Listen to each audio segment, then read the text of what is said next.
आजकल water to gas generator या commercial hydrogen gas stove के नाम से कई वीडियो सोशल मीडिया पर वायरल हो रहे हैं। इन वीडियोस में बड़े बड़े दावे किए जा रहे हैं कि बस अपनी छत पर एक सोलर पैनल लगाओ, रसोई में रखे एक छोटे से डिब्बे में थोड़ा सा पानी डालो और जिंदगी भर फ्री में गैस चलाओ। कोई गैस की पाइपलाइन नहीं, कोई रिफिलिंग का झंझट नहीं, बस मशीन में पानी डालो और धड़ल्ले से अपना खाना बनाओ। इन वीडियोज में बकायदा दिखाया जाता है कि एक छोटा सा डिब्बा है जिसे HHO जनरेटर कहते हैं। उसमें सोलर पैनल से 2 तार जा रहे हैं। जैसे ही स्विच ऑन किया जाता है, वो डिब्बा बिना कोई आवाज किए पानी को फाड़कर सीधे गैस में बदल देता है। वो गैस एक पाइप से होती हुई आपके चूल्हे तक पहुंचती है और वहां एक बहुत ही तेज नीले रंग की आग के रूप में जलने लगती है। सबसे कमाल की बात जो ये लोग बताते हैं वो ये है कि इस गैस से ना तो कोई हानिकारक जहरीला धुआं निकलता है, ना ही ये गैस कार्बन मोनोऑक्साइड छोड़ती है। यानी आपकी रसोई की दीवारें ना तो कभी काली पड़ेंगी, आपके बर्तन काले नहीं होंगे और ना ही आपके घर में किसी व्यक्ति को इसके धुएं से कोई खांसी,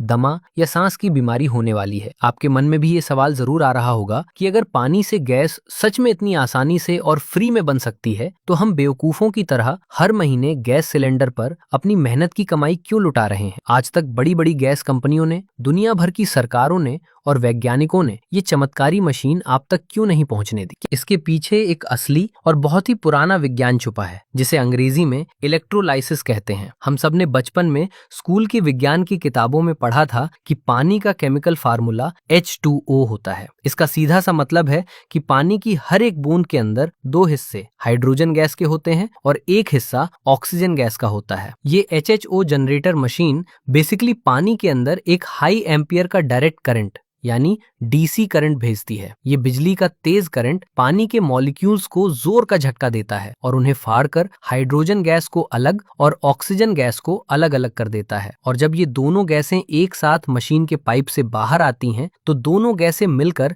एक बहुत ही शक्तिशाली मिश्रण बनाती हैं जिसे HHO गैस कहा जाता है। विज्ञान की दुनिया में इस गैस को इसके आविष्कारक के नाम पर ब्राउन गैस के नाम से भी जाना जाता है। अगर आप इस मशीन को खुद बनाना चाहते हैं या इंटरनेट पर बैठे सप्लायर्स से बाजार में खरीदना चाहते हैं तो बेचने वाले आपको बताते हैं कि अपना खुद का गैस प्लांट शुरू करने के लिए मुख्य रूप से आपको सिर्फ 4 चीजों की जरूरत पड़ती है। आपको ये समझना होगा कि ये 4 पुर्जे क्या हैं और इनके पीछे क्या कहानी गढ़ी जाती है। इसमें सबसे पहला और सबसे अहम हिस्सा होता है इलेक्ट्रोलाइजर। ये इलेक्ट्रोलाइजर इस पूरे सिस्टम का दिल या इंजन होता है जहां असल में पानी टूटकर गैस बनता है। बाजार में मुख्य रूप से 2 तरह के इलेक्ट्रोलाइजर आते हैं, एक वेट सेल और दूसरा ड्राई सेल। आपको हमेशा ड्राई सेल इलेक्ट्रोलाइजर लेने को कहा जाता है। इस ड्राई सेल के अंदर बहुत सारी प्लेट्स लगी होती हैं। आपको बताया जाता है कि ये प्लेट्स कोई आम लोहा या स्टील नहीं है, बल्कि ये टाइटेनियम या 316 मैरीन ग्रेड स्टेनलेस स्टील की बनी होती हैं। ऐसा इसलिए किया जाता है ताकि पानी और करंट लगातार लगने के बावजूद इन प्लेट्स पर कभी जंग ना लगे। जब इन खास प्लेट्स के बीच में से पानी गुजरता है और उनमें करंट दौड़ता है तो पानी वहां उबलता नहीं है, बल्कि सीधे गैस के छोटे छोटे बुलबुलों में टूटने लगता है। दूसरी अहम चीज जो आपको इस किट के साथ दी जाती है वो होती है बबलर।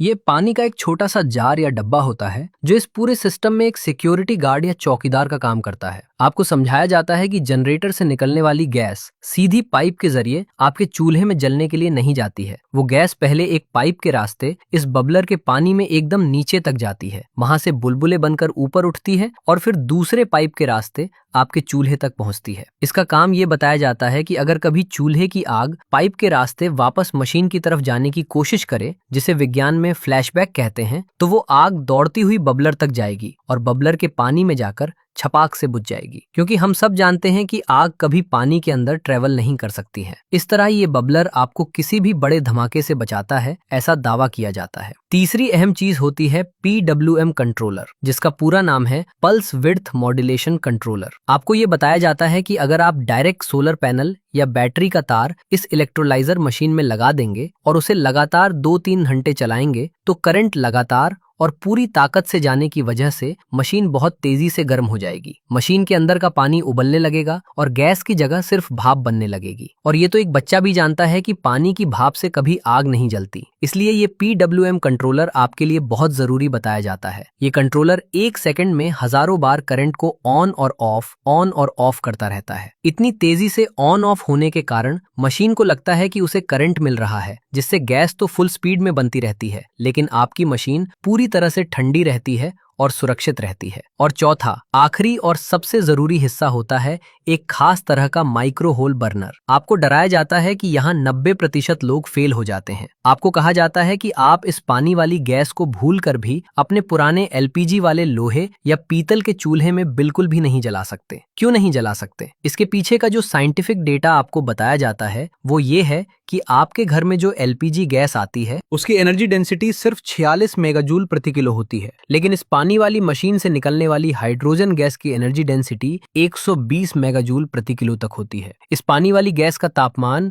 2800 डिग्री सेल्सियस तक चला जाता है। इसका सीधा सा मतलब ये है कि ये गैस इतनी ज्यादा गर्म और पावरफुल होती है कि ये लोहे और पीतल को भी आसानी से पिघला सकती है। अगर आपने इस 3 गुना ज्यादा पावरफुल गैस को अपने पुराने चूल्हे में जलाया तो उसके बड़े छेदों की वजह से आग फ्लैशबैक करके सीधा पाइप के अंदर घुस जाएगी। इसीलिए इस गैस को सुरक्षित रूप से जलाने के लिए बेहद बारीक छेद वाला एक स्पेशल HHO बर्नर चाहिए होता है। यहाँ तक कि ये सारी बातें सुनकर किसी भी इंसान को ऐसा लगेगा जैसे ये तो किसी हॉलीवुड की साइंस फिक्शन फिल्म का कोई बहुत बड़ा और कमाल का आविष्कार है। ऐसा लगता है कि बस कल ही बाजार से 15-20 हजार रुपए की ये स्टार्टअप किट खरीद लाऊं, अपनी छत पर सोलर पैनल लगा दूं और जिंदगी भर के लिए LPG गैस सिलेंडर के भारी भरकम खर्चे से हमेशा के लिए मुक्ति पालो। इंटरनेट पर जो वीडियो आप देखते हैं वो भी आपको यही मीठा सपना दिखाते हैं। सप्लायर्स दावा करते हैं कि अगर आपका चूल्हा 3 LPM लीटर प्रति मिनट गैस इस्तेमाल कर रहा है तो 1 घंटे तक फुल आंच पर चलने के बाद ये मशीन मुश्किल से 200 से 300 मिलीलीटर पानी ही खर्च करेगी। यानी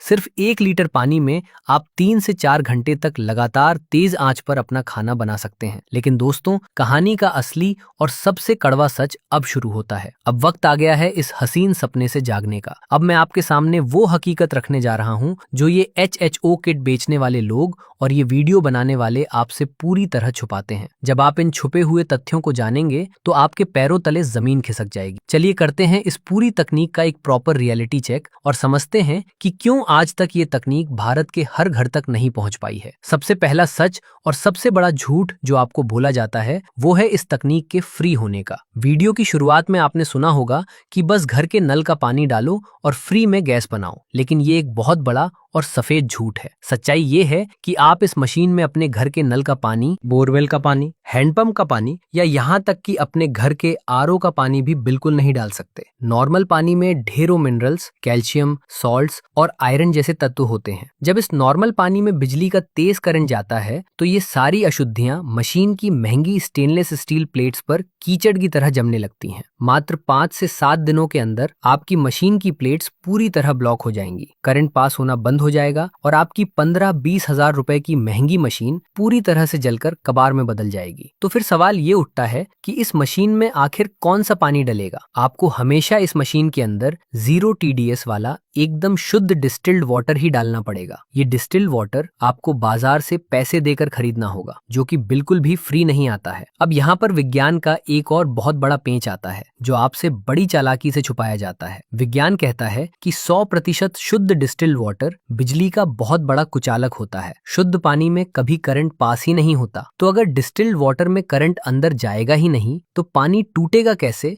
और उससे गैस किस तरीके से बनेगी? यहीं पर एंट्री होती है एक स्पेशल और खतरनाक केमिकल की, जिसे बोलते हैं KOH यानी पोटेशियम हाइड्रोक्साइड। आपको अपनी मशीन के पानी में हर बार ये पोटेशियम हाइड्रोक्साइड केमिकल मिलाना ही पड़ेगा। आपको वीडियो में बड़े आराम से कह दिया जाता है कि बस 2-3 चम्मच डाल दो और काम हो जाएगा। ये केमिकल पानी को एक सुपर कंडक्टर बना देता है, जिससे करंट तेजी से दौड़ता है और पानी में गैस का तूफान आ जाता है। लेकिन क्या आपको किसी ने ये बताया कि पोटेशियम हाइड्रोक्साइड कितना खतरनाक केमिकल है? ये एक हाईली कोरोसिव और जहरीला इंडस्ट्रियल केमिकल है जो चीजों को गलाने का काम करता है। इसे पानी में मिलाते समय आपको हमेशा प्रॉपर मास्क और रबर के ग्लव्स पहनने पड़ते हैं। अगर इस केमिकल की एक छोटी सी बूंद भी गलती से आपकी स्किन पर या आपकी आंखों में गिर जाए तो ये आपकी त्वचा को बुरी तरह जला सकता है और आंखों की रोशनी हमेशा के लिए छीन सकता है। जरा सोचिए, जिस घर में छोटे बच्चे खेलते और घूमते हों, जहां हमारी माताएं और बहनें खाना बनाती हों, वहां रसोई में इस तरह के खतरनाक इंडस्ट्रियल केमिकल को रखना और बार बार मशीन के पानी में मिलाना कितना बड़ा रिस्क है। क्या आप चंद रुपए बचाने के लिए अपनी रसोई को एक केमिकल लेबोरेटरी बनाना चाहेंगे? इसके अलावा अगर आपने सोचा कि मैं KOH की जगह